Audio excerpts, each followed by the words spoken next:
So in this video, I'll be discussing the concept of thermal expansivity, alpha, and the kappa T, or the isothermal compressibility. So before that, I'll just have to discuss the concept of state functions, the gradient of state functions, and the Euler's reciprocity relationship. So for a certain state function f of x and y, so the function has two independent variables, x and y. You can express it as a gradient with respect to both variables. So df, change in the f, the overall change, is equal to the partial derivative of f with respect to x at constant y dx plus the partial derivative of the function with respect to y at constant x dy. So if df is equal to 0, meaning that the function is not changing overall, but the dependent or the independent variables may be changing, okay? So 0 is equal to partial of f with respect to x at constant y dx plus the partial of f with respect to y constant x dy. So naka-set na siya sa 0. Ibig sabihin, pwedeng magbago yung mga independent variables, pero the overall state can stay the same kasi 0 ang ating df. Okay? So lilipat ko tong term na to sa left side. Negative partial of f with respect to x constant y dx is equal to partial of f with respect to y at constant x dy. Okay? So i-divide ko both sides by dy. Okay? So negative partial of f with respect to x constant y times the partial of x or partial of y at constant f. Kasi kapag dinivide mo siya ng dy, okay, this is at constant f. Okay, so this will be equal to the partial of f with respect to y at constant x. Okay, so pwede nating ilipat yung term na to dito by multiplying by the reciprocal, tapos yung negative sign na to pwede nating ilipat sa kabila by multiplying both sides by negative 1. So gawin natin partial of f with respect to x at constant y, partial of x with respect to y at constant f times the partial of y with respect to f at constant x is equal to negative 1. So this is called Euler's reciprocity relationship. So this Euler's reciprocity relationship only occurs kapag constant yung state or kapag hindi nagbabago yung overall state nyo. Pwede siyang nangyayari in a cycle or it doesn't change at all. Okay? So pwede rin tayong mag-build ng particular ratio from this one. Okay?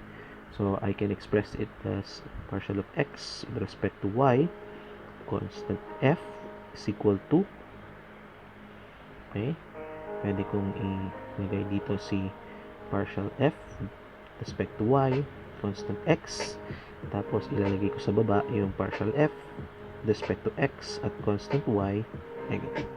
So this is also a variant of this Euler's reciprocity relation since dinivide ko lang naman sila. Okay?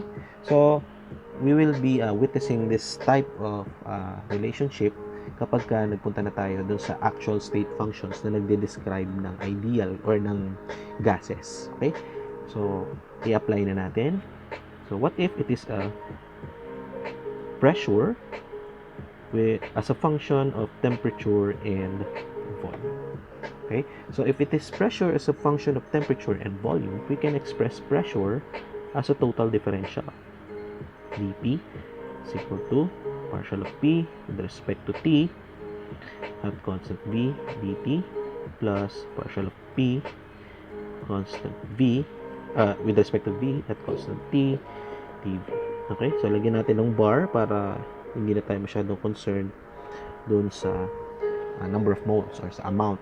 Okay, para lahat dito ay ano na lang siya, intrinsic properties or intensive properties. Okay, so given this, if we set, okay, Tp to 0, we'll have, okay, so ililipat ko na agad dun sa kabilang side. So partial of P partial t at constant v, v bar, okay, dt is equal to negative ko dito,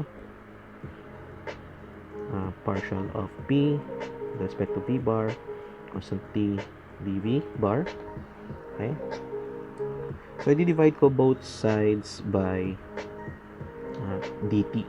Okay, tapos ililipat ko dun yung negative. So p t v, okay, dp dt of constant v is equal to negative p v t dv bar. So since dinivide na natin siya sa t, okay, partial v, partial t, okay, at constant p, since dp is equal to 0. Okay, so pwede ko itong convert into a more familiar expression, or to a more convenient expression. Okay, so p t v is equal to, okay, babaliktarin ko lang to, gagawin ko siyang 1 over negative v p t. Okay, so this will be here negative v p t, tapos nasa taas yung partial v, partial t at constant. Okay, so itong dalawang to ay nagde-describe ng pressure or temperature change na may corresponding change sa volume. Okay, so we will call the numerator as the thermal expansion coefficient. Okay, that's a thermal expansion coefficient. Yung nasa baba naman ay isothermal compressibility. Okay, so since meron na tayong terms dyan sa dalawang yan, we can also describe this, okay, as an isochoric, okay, compressibility or expansivity, kasi this is at constant molar volume. Okay, so although hindi natin to usually ginagamit, okay, mahirap kasi ang mga processes na constant volume.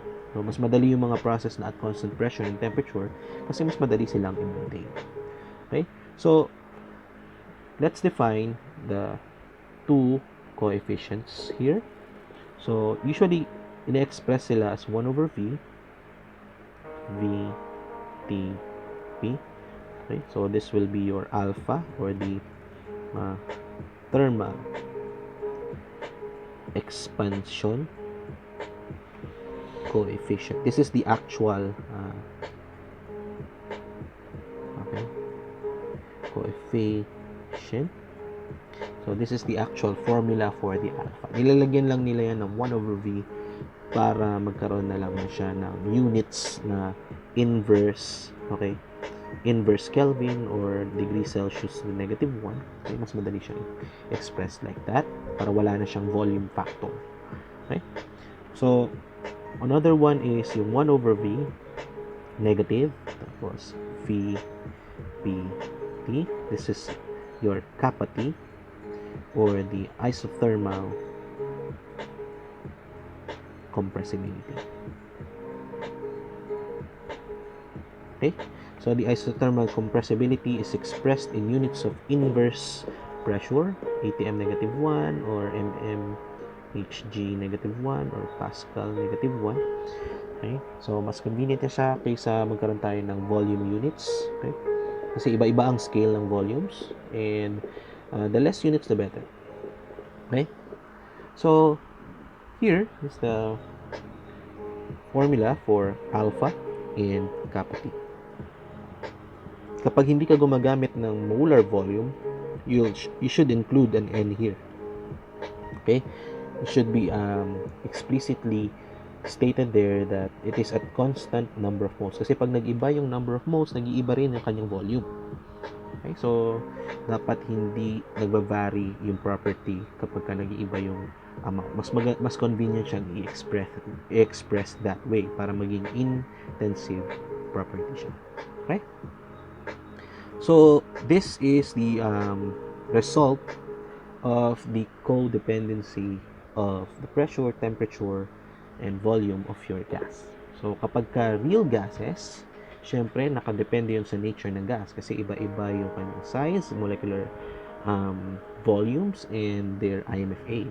Since nag-vary yung IMFA and sizes, syempre, nag-iiba rin yung change or nag-iiba rin yung rate of change ng volume with respect to either temperature or pressure. Okay? So, how about ideal gases? So, check natin kung ano ang alpha and kappa T of an ideal gas. So, mas maganda kung express natin ang ideal gas equation as V is equal to RT over P. Kasi, kukunin natin yung derivative ng V bar with respect to either temperature and pressure. So, for alpha, okay, kunin muna natin yung derivative. So, the derivative of the molar volume with respect to temperature is equal to R over P. Okay? So, to get alpha, you have to multiply this by 1 over V bar T. Okay? T. So, is equal to R over PV bar. Since PV bar is equal to RT, okay, so, this is R over RT. Cancel yung R. So, it'll just be 1 over T. Okay? So, yung alpha is just the inverse of the temperature. So, regardless of the temperature, yung inverse lang nun yung magiging thermal expansion coefficient niya. Not so very useful kapag dating sa mga ideal gas kasi hindi niya nadi-differentiate yung mga ideal gas by nature. So, pare-pareho lang ang magiging thermal expansion coefficient niya kahit ano pa yung nature ng gas, basta pare-pareho ng temperature. Okay? So, how about kappa T? So, for kappa T, kunin muna natin yung derivative ng volume with respect to pressure, constant, temperature. Siyempre, this will be negative R T over P squared. Okay? Kasi ang derivative, okay, with respect to pressure ng 1 over P, siyempre ay negative 1 over P squared. Okay? So, kunin na natin yung kappa T na value. That is 1 over V bar times V P T, negative. So, mawawala na yung negative nito. So, that would be R T over P squared V bar. So, this is also equal to RT over P V bar times P. Since RT is equal to PV according to this equation, okay, the value of kappa T for ideal gases will just be 1 over P. Okay?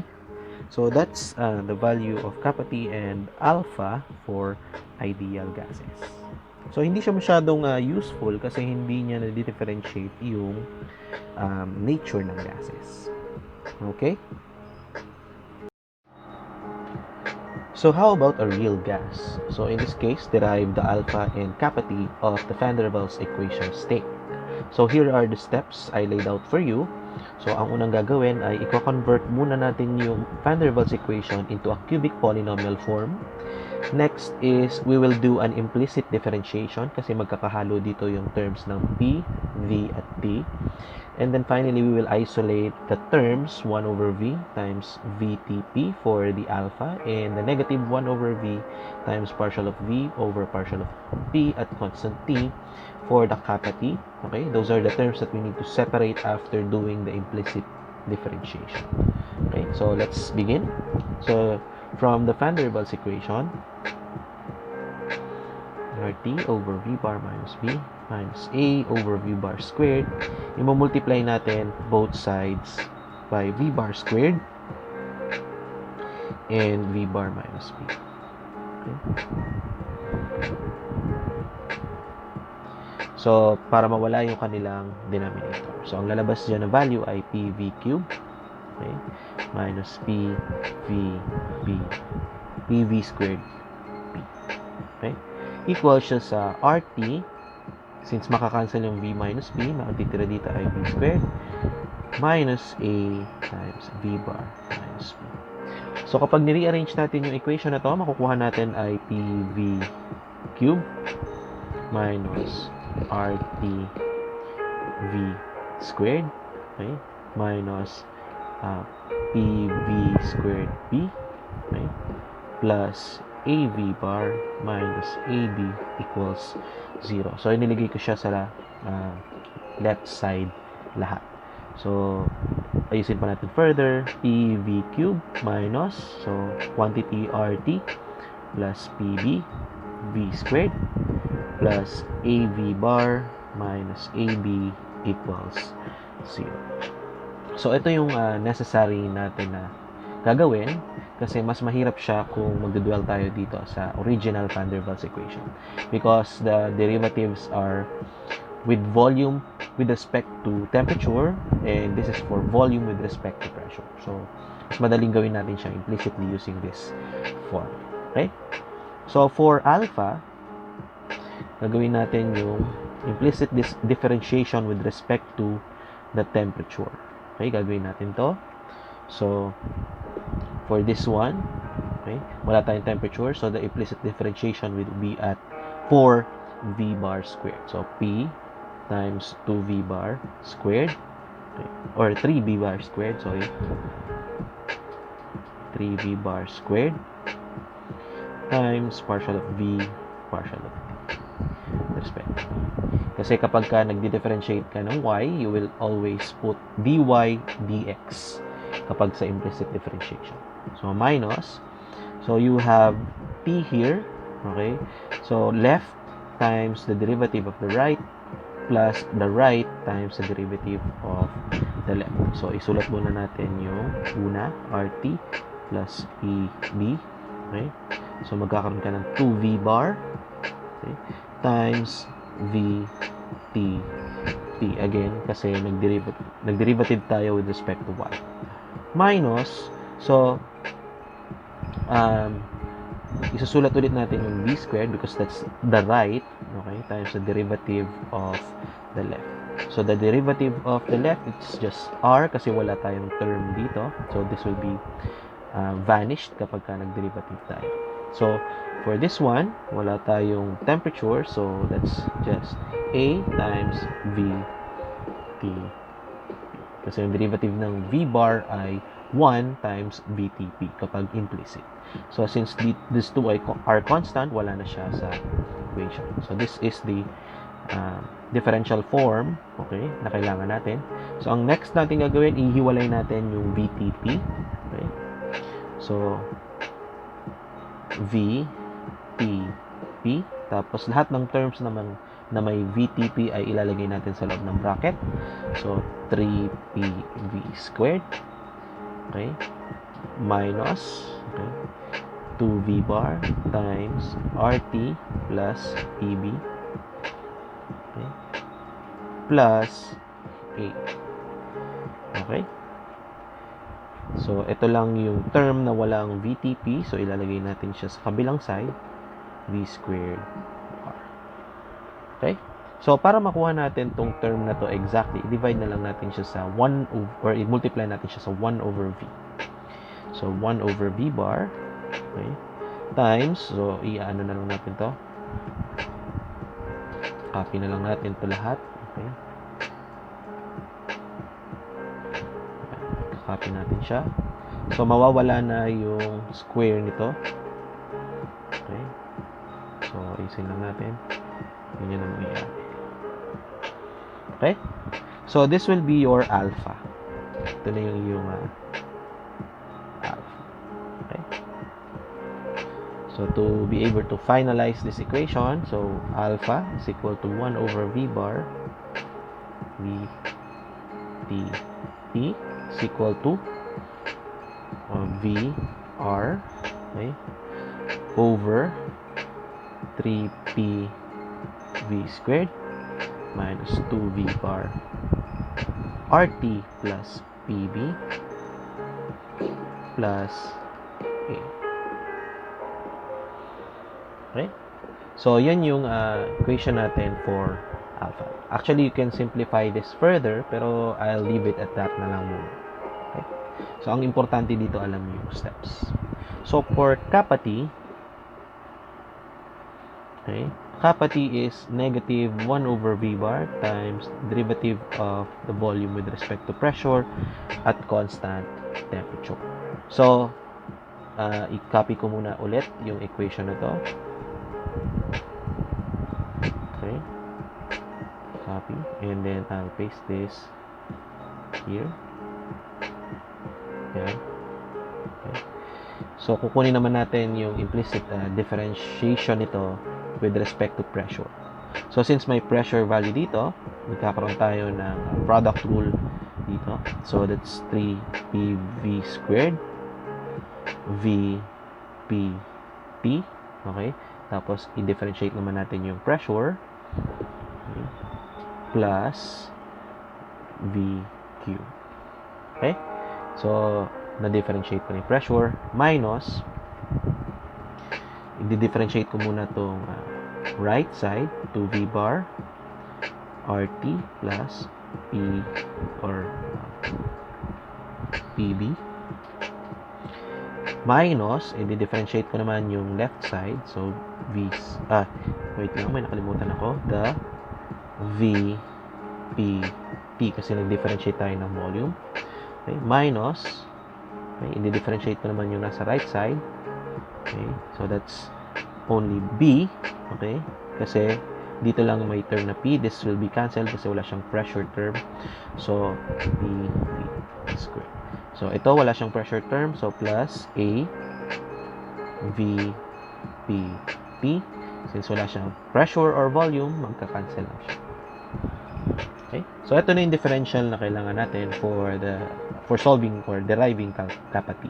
So, ihiwalay ko na lang yung mga terms na may VPT. So, VPT times, okay, 3PV squared minus 2V bar RT plus PB, okay, plus A. So, yan yung mga terms na may VPT. Itong VQ tsaka BV squared ay walang VPT, so ilalagay natin siya sa right side. So, BV squared minus VQ. Okay? So, i-multiply natin both sides nito. Okay, so i-copy ko lang ulit. Copy, paste. I-multiply ko lang ulit both sides by 1 over V bar, pero this time, may negative na. So, negative 1 over V bar. Kasi ang kappa T natin ay negative 1 over V. So, ang mangyayari nito, this will be negative kappa T. Okay. Times, or i-finalize ko na yung equation, kappa T is equal to, okay,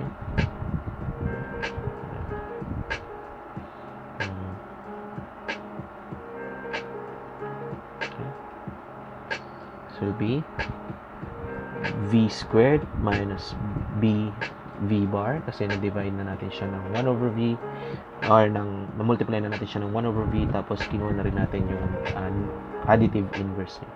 So, yung denominator ay 3PV squared minus 2V bar RT plus PB plus so that is kappa T. Okay? So, ganun mag-derive ng alpha and kappa T for the van der Waals equation of state. So, syempre, magkakaroon tayo ng iba't ibang values ng alpha and kappa T kahit pareho yung inyong conditions of temperature and pressure because of the presence of A and B. A and B, okay, here are dependent sa nature ng ating gas. Okay? Kasi iba-iba sila, again, ng interactions with each other and also iba-iba rin ang kanilang molecular size. So finally, meron tayong sample problem. So for this problem, we will calculate alpha and kappa T of neon at 300 Kelvin and 0.45 atmospheres. So assume that neon behaves as a van der Waals gas. So itong given pa rin yung ating A and B. So A is 0.1441 atmospheres liters squared per mole squared. B is 0.014 liters per mole. So for letter A, okay, calculate the volume of neon using the van der Waals equation. So ito yung first step, yung letter A. So using this cubic equation, okay, pwede nating gamitin ang ating solver para ma-solve yung ating V bar at this particular parameters, 300 Kelvin and 0.45 atmospheres. Tapos gagamitin din natin yung van der Waals constant. So using the calculator, the V bar, okay, is 54.712 liters per mole. So we will use this volume, okay, dito sa mga terms na may volume para ma-solve yung alpha and kappa T. So calculating A, so A is equal to R over 3P V bar minus 2 times RT plus PB plus A over V. So tandaan nyo, yung ating alpha dito sa ating equation dito ay VR. So yung alpha naman dito, wala na siyang V bar kasi minultiply ko siya ng 1 over V bar. So ang ginawa ko dito ay minultiply ko lang siya ng 1 over V bar over 1 over V bar. Okay? So pareho lang naman siya, equivalent ang equations na yan. Okay? So solving for alpha, we have 3.3332 times 10 to the negative 3 reciprocal kelvins. Okay? So for kappa T is V minus B over 3PV minus 2 times RT plus PB plus A over V bar. So, ganun din ang ginawa ko since ganito yung sa kappa T na na-derive natin, minultiply ko lang siya ng 1 over V bar over 1 over V bar. Okay? So, pareho lang sila, equivalent. Again, you can simplify it further, depende sa inyong preference. Pero I made it like this para mas madali yung calculations ng ating numerator. Okay? So, kappa T is 2.2219 reciprocal atmospheres. Okay? So, that's how you derive alpha and kappa T for ideal gases and real gases, as well as how to calculate the alpha and kappa T given the conditions of pressure and temperature. So, remind ko lang, bago kayo mag-calculate ng alpha and kappa T, you will first solve for the real volume. Okay? So, see you next video.